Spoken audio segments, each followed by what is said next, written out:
I'm gonna sleep on the couch. That was so Are you okay? That's super You're productive. okay. Okay, Anyways. here we go. So, I named the devotion for today, Why We Shouldn't Fear. And I used to be afraid of a lot of things. A lot of people are afraid of a lot of things. And I've noticed that I've matured in that way, so I figured if I know something about it, I might as well share it on the subject that I know something about. So I'll start by reading a verse. I'm going to be hopping around a lot tonight, so you don't have to look it up if you don't want to, but it's 2 Timothy 1:7. Which says, For God did not give us a spirit of timidity, this is a different version, but a spirit of power, of love, and of self-discipline. So in the ESV it says, for God didn't give us a spirit of fear, and that's like basically the theme verse for this. A lot of us fear things, and everyone fears something in their lives. So we have fear about lots of things, whether it's speaking to people about the gospel or witnessing to people, or just growing up and figuring out what you're doing with your life, your unknown future, daily concerns about things that happen all the time, or just being afraid to do whatever it is that God has willed for you.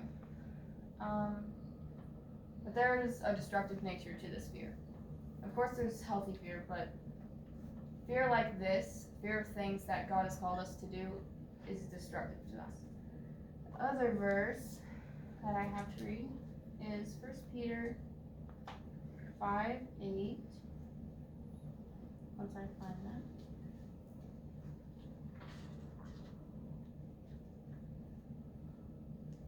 First Peter 5:8. Be self-controlled and alert.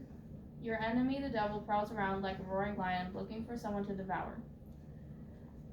The reason why fear like this can be destructive is because it renders you useless.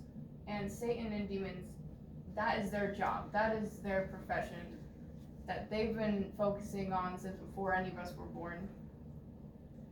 And they've probably gotten pretty good at their job. And they have lots of ways to mess with us and put ideas in our head and put fear in us. And a lot of time we listen to that. And that is why people are very timid a lot. That's why there aren't very many missionaries. That's why people are afraid to talk about Jesus with other people right now. And Satan, it says right there that Satan is out to get us. And I don't think he's sitting doing nothing. I think he is trying to make us useless. That's his job. Even if we are saved, we can still stop in our tracks and not accomplish anything at some point. It can cause lack of accomplishment in ministry. You may never talk to anyone about Jesus. You may never be active trying to fulfill his will and do anything for him. Fear can keep you from doing God's will. Satan wants us to fear because it can render us useless, yeah.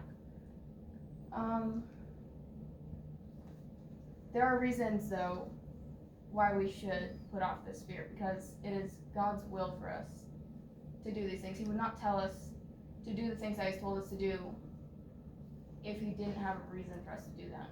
And he will never tell us to do something that we're not capable of doing.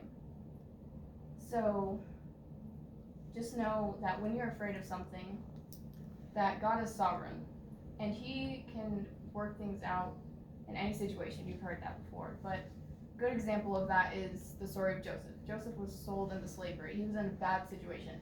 That's pretty much as bad as it gets. He was hated by his brothers. He was sold into slavery. And after that, things just kept happening to him, and he still ended up in a very good place at the end of his life. And God worked through his life in an amazing way, and he still does that with Christians all around us. If you look, if you pay attention, you can see that God is clearly at work around us. God knows more about us, and God knows more about us than we do. So he knows from the outside looking in what our situations will play out as. So when you're afraid of things like what might happen to you in your future, or just fear for your life, or fear for what might happen if you talk to certain people about Jesus, or being a missionary, or things like that that might put you in danger, or fear of spiritual forces or anything like that. God sees what's happening from the outside, and he puts you in a place that we can't even imagine, because he can see all of time, every place, everywhere, and he can see every action. Everything fits into place a lot better than we could ever imagine. We don't understand what God understands. He puts things into place that we could never, ever even imagine. So, if you are saved, and if you are trying to do the will of God, and you love him and believe in him, then you are safe. And there's nothing to fear. Another verse that I have is over here somewhere. It is Philippians 4, 6 or 7. I've not used this Bible before. Do not be anxious about anything, but in everything by prayer and petition with thanksgiving, present your requests to God. Yeah. So, how you go about this is when you're afraid of something, don't try and figure it out all on your own. When you have troubles, when you're anxious about something, when you're afraid of something, don't try to figure it out by yourself, decide that you're not going to do it. Ask for God to help you with something. It says if you're anxious about anything, go to God in prayer.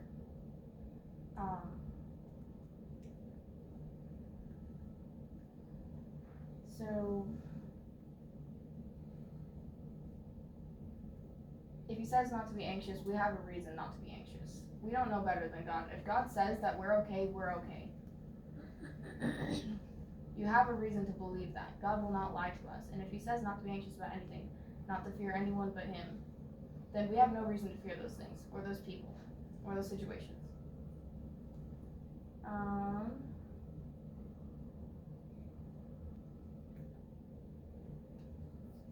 Another verse I have, I'll look it up right now.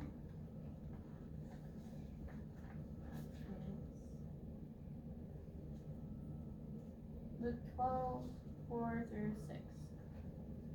I tell you, my friends, do not be afraid of those who kill the body. After that, they can do no more. For I will show you whom you should fear. Fear him who, after the killing of the body, has the power to throw it into hell. Yes, I tell you, fear him. So, don't be afraid of people. Don't be afraid of what's going to happen to you on earth. Ask for God to give you strength in these things. It's not in God's plan for us to be afraid. And it's just hard to get over fear. Just don't be afraid, of course. That I'm not telling you just do that, but I'm telling you, look at the reasons, look at what God has put in his word. He has given us reasons not to be afraid, and he has told us not to be afraid. So we have no reason to be. It is irrational to be afraid of these things when we have God on our side. He's right there, and he's bigger than any of the problems, these little problems in front of us. So, don't be afraid of man, but fear God. Now I have Romans 8:31.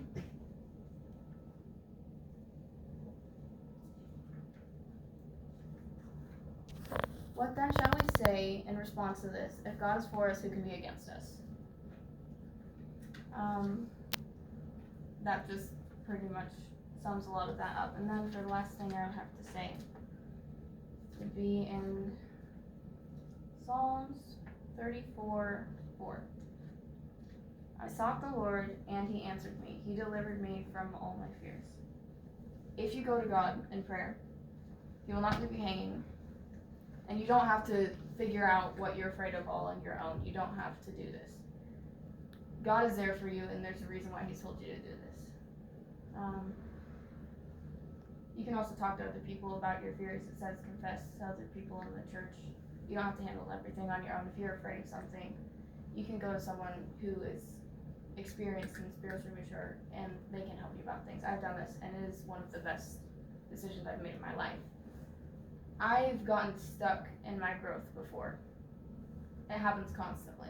And sometimes on my own, I just don't feel like doing much for God. I'll be honest. But talking to someone else about it is a game changer. And just understanding that they are understanding. We have some people around us who are really understanding and will help us. And they really do want to. So if you're afraid of what your relationship with God is, then you can go to someone else for help. And I suggest that you do that. It's a good idea. Don't be afraid to pray to God. Don't be afraid to believe in His word, because He won't lie to you. If He tells you not to be afraid, then He means it. I think that's it.